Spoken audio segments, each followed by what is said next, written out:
Assalamualaikum warahmatullahi wabarakatuh. Waalaikumsalam warahmatullahi wabarakatuh. Mas amat belum makan kali seminggu ya. Yang kompak yang keras semangat ya. Assalamualaikum warahmatullahi wabarakatuh.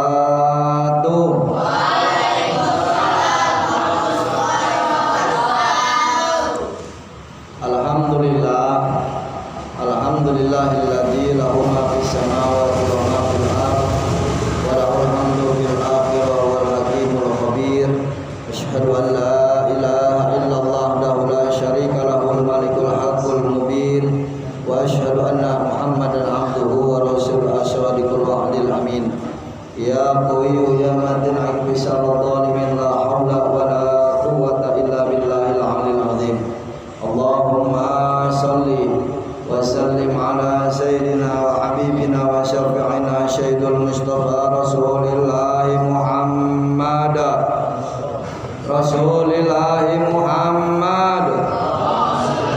kurang keras jawabnya rasulillahi Muhammad al-fatihi lima ughliqa wal khatimi lima syabang nasyril haqqa bil haqq wal hadi ila syiratikal mustaqim wa ala alihi haqqa qadrihi miqdarihil azim. Faqad qala Allah ta'ala fi kitabihil karim. A'udzu billahi minasyaitonir rajim. Bismillahirrahmanirrahim. Kaifa takfuruna billahi wa kuntum amwatan fa ahyaakum tsumma yumitukum tsumma yuhyikum tsumma ilaihi turja'un.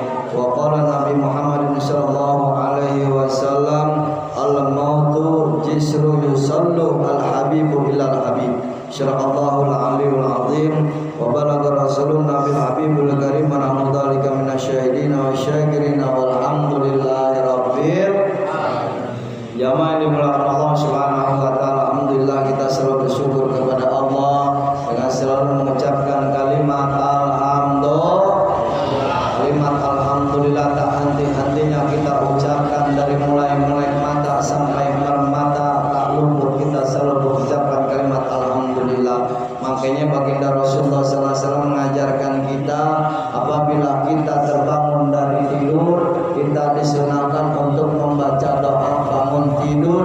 Yang pertama kalimatnya alhamdulillahilladzi ahyana ba'dama amatana wa ilaihi nusyur. Kalimat yang pertama adalah alhamdulillah ketika kita memelekkan mata yang pertama baru bangun tidur.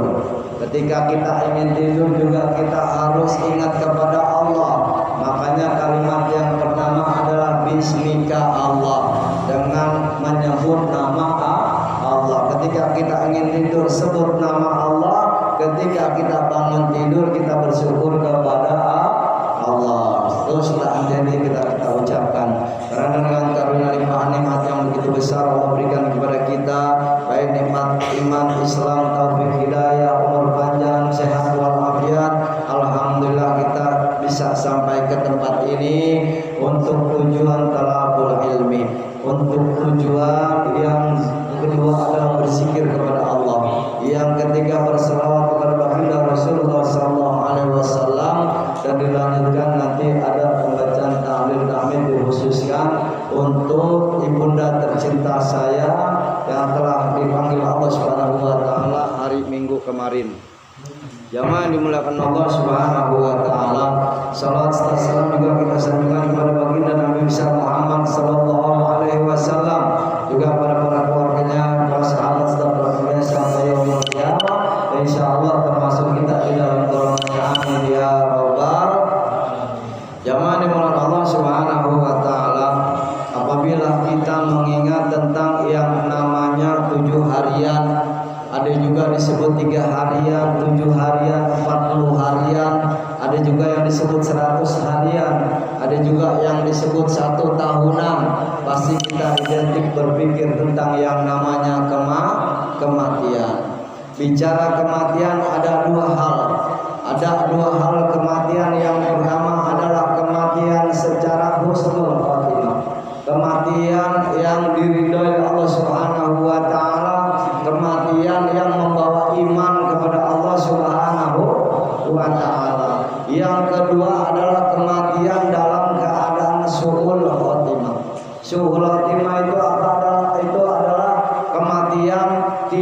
beriman kepada Allah, kematiannya buruk, ya, umpama kematiannya lagi berbuat dosa kepada Allah, kematiannya lagi minum alkohol, kematiannya lagi joget-joget main tiktokan mati, ya, lagi main tiktok-tiktokan, ya kan, ampun Bang Jago, ampun Bang Jago, mati blepok. Nah, itu namanya kematian suul khotimah. Jadi kematian ada dua, ya.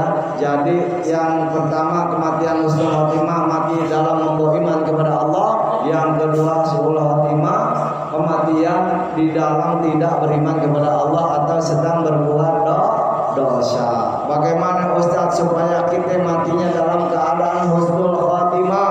Yang pertama kita selalu memperbanyak zikir kepada Allah, ingat kepada Allah, sebut nama Allah sebanyak-banyak mungkin dimanapun kita berada. Zikir la ilaha illallah. Kalau kita membiasakan diri, nanti lisan kita nggak kaku, ya. Lisan kita ketika saat sakaratul maut nggak kaku nih buat mengucap kalimat la ilaha illallah. Tapi yang nggak pernah zikir, nggak pernah ngaji, nggak pernah ke majelis taklim, nggak pernah ibadah, susah lisannya buat ngucapin la ilaha illallah. Yang ada kayak ikan buji air. Tahu ikan buji air dong? Ikan buji air ngap, ya nggak bisa baca la ilaha illallah. Karena apa, lisannya nggak dibiasain diri buat zikir. Makanya biasain diri kita, lisan kita untuk selalu berzikir kepada Allah. Banyak zikir. Makanya alhamdulillah tiap malam Jumat ini berkat sahibul majelis ketua RT lingkungan kita Bapak Didi dan juga Ibu Hajah Herlina, alhamdulillah adanya majelis setiap malam Jumat membiasakan diri kita untuk selalu berzikir kepada Allah Subhanahu wa ta'ala. Yang suul khotimah bagaimana? Ada yang nggak pernah ibadah, ya, mati ketabrak truk, mati ketabrak kontainer, mati lagi berbuat dosa, mati lagi berbuat maksiat, nauzubillah min dzalik.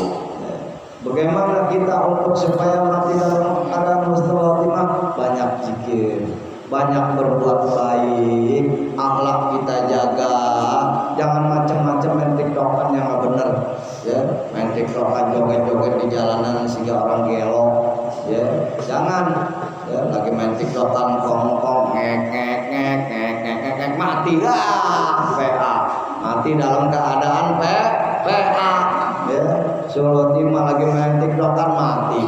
Ya, karena kita mati nggak ada yang tahu, nggak ada yang kecil, nggak ada yang gede, nggak ada yang muda, nggak ada yang dewasa, nggak ada yang tua.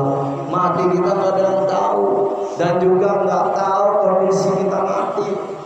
Ya, makanya kita selalu beribadah kepada Allah, berbanyak zikir kita. Ya. Lalu bicara masalah kematian, kaifa taquluna billah. Ada dua hal pertanyaan yang dilontarkan kepada diri manusia. Mahwal awalu, apakah itu yang pertama? Al awalu ma yuhyil insan. Yang pertama pertanyaannya adalah untuk apa dihidupkannya manusia.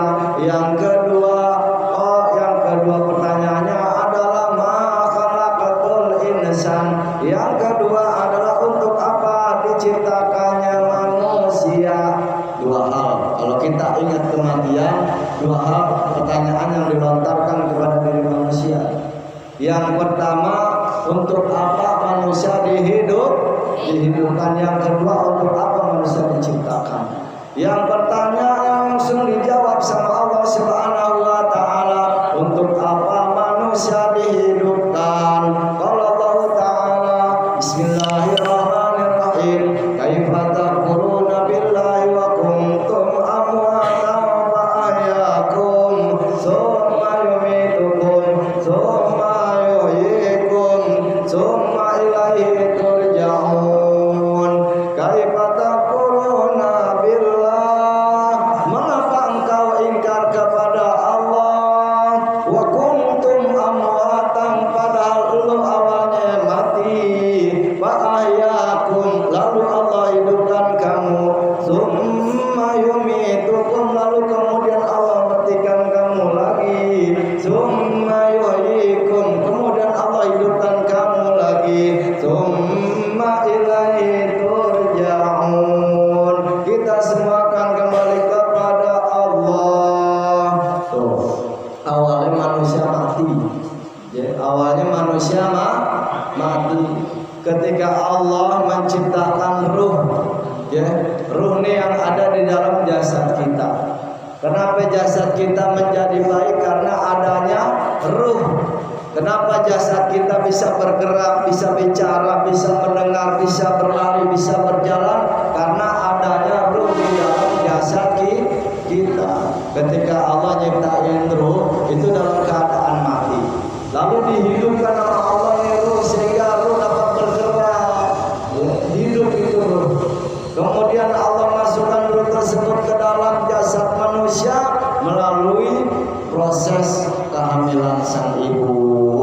Ketika 4 bulan, ya, ibu kita lagi hamilin kita nih, ditiupin roh masuk ke dalam janin sehingga janin bisa bergerak di dalam perut, hidup di dalam perut, terus keluar ke alam dunia dalam keadaan hidup. Ada juga yang dalam keadaan mati. Ya, ada yang lahir hidup selamat alhamdulillah. Ada juga yang lahir dalam keadaan mati. Nah, kita nih yang hidup di alam dunia nih, kita bersyukur sama Allah. Kenapa bersyukur? Masih diberikan kesempatan sama Allah untuk ibadah, menambah amal kebaikan. Jangan kita hilangkan kesempatan yang baik ini. Waktu kita masih bisa berjalan, masih bisa berlari, masih sehat, ya Tong ya, Tong, masih sehat, masih bisa berjalan ngaji, masih sehat, masih berjalan datang ke majelis taklim, ibadah kepada Allah, jangan malas.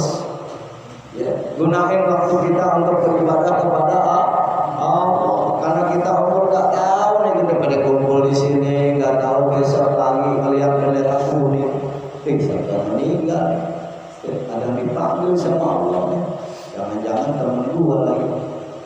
Kita lagi enak bercanda begini, besok pagi jalan ke depan nggak lihat lagi bendera kuning. Siapa meninggal? Siapa yang meninggal? Kita nggak tahu di samping kita lagi duduk semalam pengajian. Nah, kita nggak tahu yang namanya mati. Makanya dari sekarang mumpung kita masih berkesempatan hidup sehat, beribadah kepada Allah. Jangan sia-siain waktu kita. Umur usia seperti batu es. Tahu batu es? Atau batu es tahu nggak? Batu es dipakai nggak dipakai tetap aja mencair habis. Ya, sama juga umur kita. Umur kita dipakai buat ibadah, tidak dipakai buat ibadah, tetap akan bertambah umur kita, usia kita. Semakin bertambah usia kita, maka fisik kita nih semua akan semakin lemah. Ya, yang tadinya sehat kuat, makin naik, makin nambah umur, makin lemah. Ya, yang tadi bisa sehat, umur 40, umur 45, umur 50, badan udah agak rongsok. Inilah kekurangan manusia. Makanya jangan sia-siakan umur kita, selalu menambah ibadah kepada Allah Subhanahu wa taala. Jangan dirahmati Allah Subhanahu wa taala.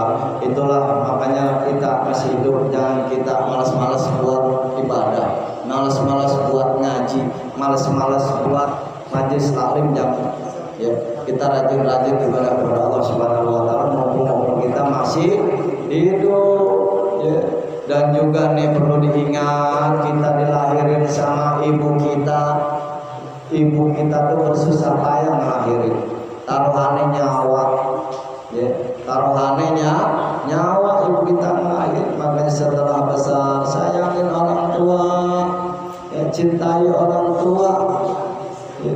Apalagi yang udah nggak punya orang tua, kirimin doa terus, sambungin doa, jangan putus-putus sama orang tua. Ya, anaknya dididik supaya belajar ilmu agama agar bisa mendoakan orang tuanya ketika mati. Ya, karena apa? Orang tua nggak bisa nolong anak nanti di akhirat. Kalau anak bisa nolong orang tuanya di akhirat nanti, umpamanya anaknya masuk surga, bapaknya masuk neraka, dia mohon sama Allah, ya Rabb, walaupun orang tuaku tidak ibadah di alam dunia, tapi mereka ketika di alam dunia selalu memerintahkanku untuk ngaji, selalu memerintahkanku untuk sholat, selalu mengajariku untuk membaca Al-Quran, sehingga aku bisa masuk surga.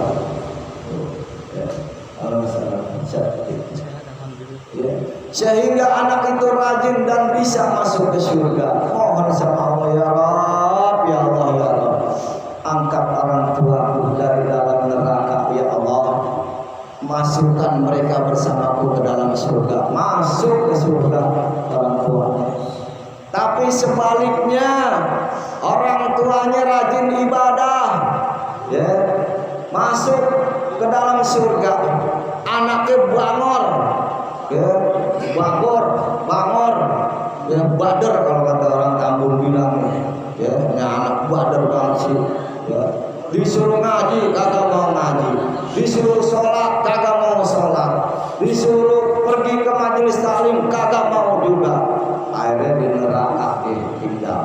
Anaknya masuk neraka, orang tuanya di surga, nggak bisa nolong. Ya, rasain loh.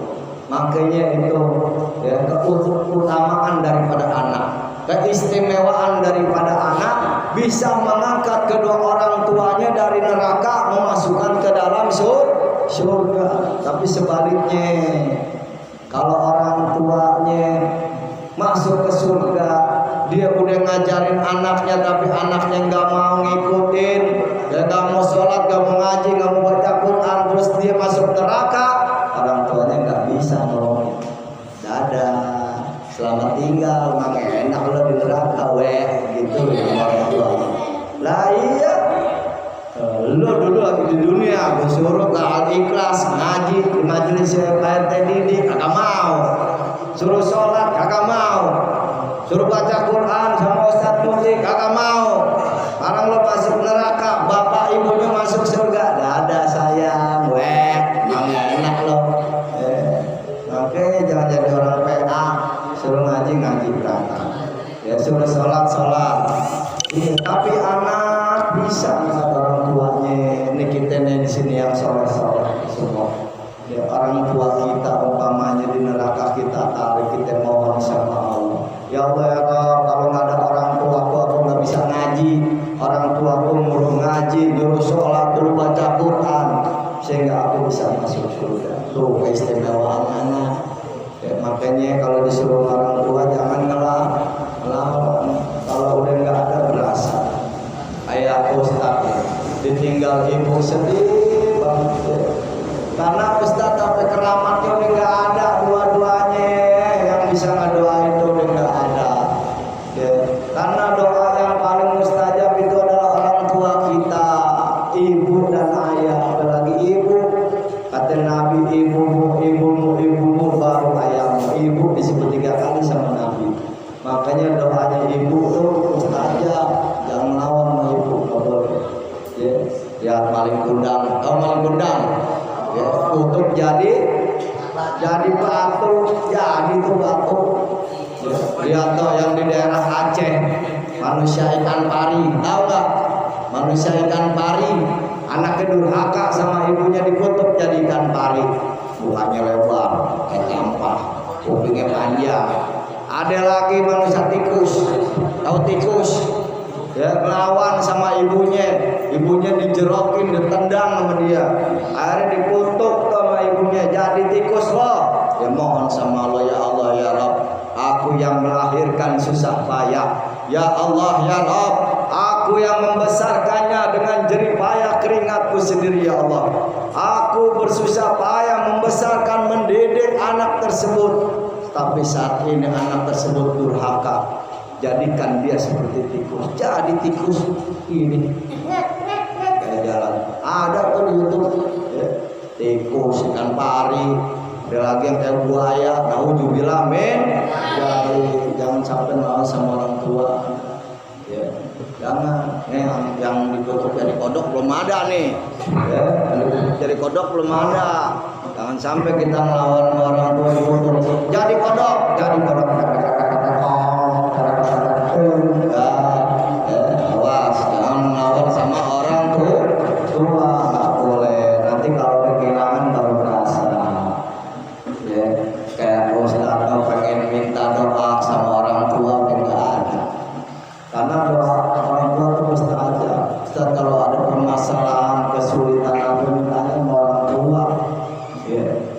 Makanya kalau ziarah yang pertama ziarahin dulu orang tua, jangan ziarah jauh-jauh ke Madura, ke Kudus, ke mana lagi Demak, jauh-jauh ziarah, tapi orang tuanya nggak pernah ditengokin, kan PA ziarah ke Demak, wah tapi ngutang lagi, ngutang ziarah ke Demak, ke Kudus, emaknya dikawi-kawi kagak dilongok, kan PA.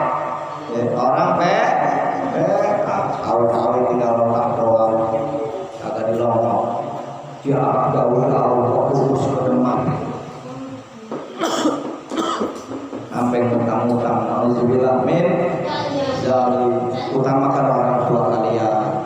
Kalau hidup kita ingin berkah, hidup kita ingin makmur, hidup kita ingin hasanah dunia akhirat, maka sayangilah orang tua. Karena apa? Ridha Allah wa ridha walidain. Sakhat Allah sakhatal walidain. Ridhonya Allah, ridhonya kedua orang tua, murkanya Allah, murkanya kedua orang tua. Tuh, ya, jadi awalnya manusia adalah dalam keadaan mati. Lalu yang kedua, ma khalaqtul insana, untuk apa dihidupkannya manusia? Ya, dijawab lagi di dalam Al-Qur'an kalau Allah Ta'ala Bismillahirrahmanirrahim, wa ma khalaqtul jinna wal insa illa liya'budun. Kata Allah Subhanahu wa Ta'ala, tidak aku ciptakan jin dan manusia melainkan hanya untuk beribadah kepadaku. Jadi manusia, jin, seluruh alam ini diciptain Allah hanya semata-mata untuk beribadah kepada Allah. Makanya kalau manusia hidup kagak ibadah percuma hidup kalau nggak ibadah buat apa ya. Cuman kerjaannya hardolin, tahu hardolin, dahar modal ulin. Kata si abah mah hardolin tak jelma, dahar modal ulin baik gawena. Sholat untuk, ngaji untuk, baca Quran untuk, jelma hardolin eta. Jangan lagi ada kalimat duhur kesibukan, asar di perjalanan, maghrib kecapean, isya ketiduran, subuh kesiangan. Jadi jelma-jelma hardolin, jadi jelma-jelma hardolin, kawena dahar modal ulin. PA ini mah orang PA, jangan duhur sibuk, asar di jalan, maghrib capek, isya ketiduran, tubuh kesiangan. Jangan sampai kita enggak sholat, karena sholat amal utama yang akan dihisab sama Allah. Begitu sholatnya cakep, dihisab, semua amal ibadahnya cakep. Tapi kalau sholatnya rusak, jelek, hancur, ambruk, hancur minah, semua amal ibadahnya jelek. Oke, sholat kita perhatiin, jangan sampai kita ninggalin sholat.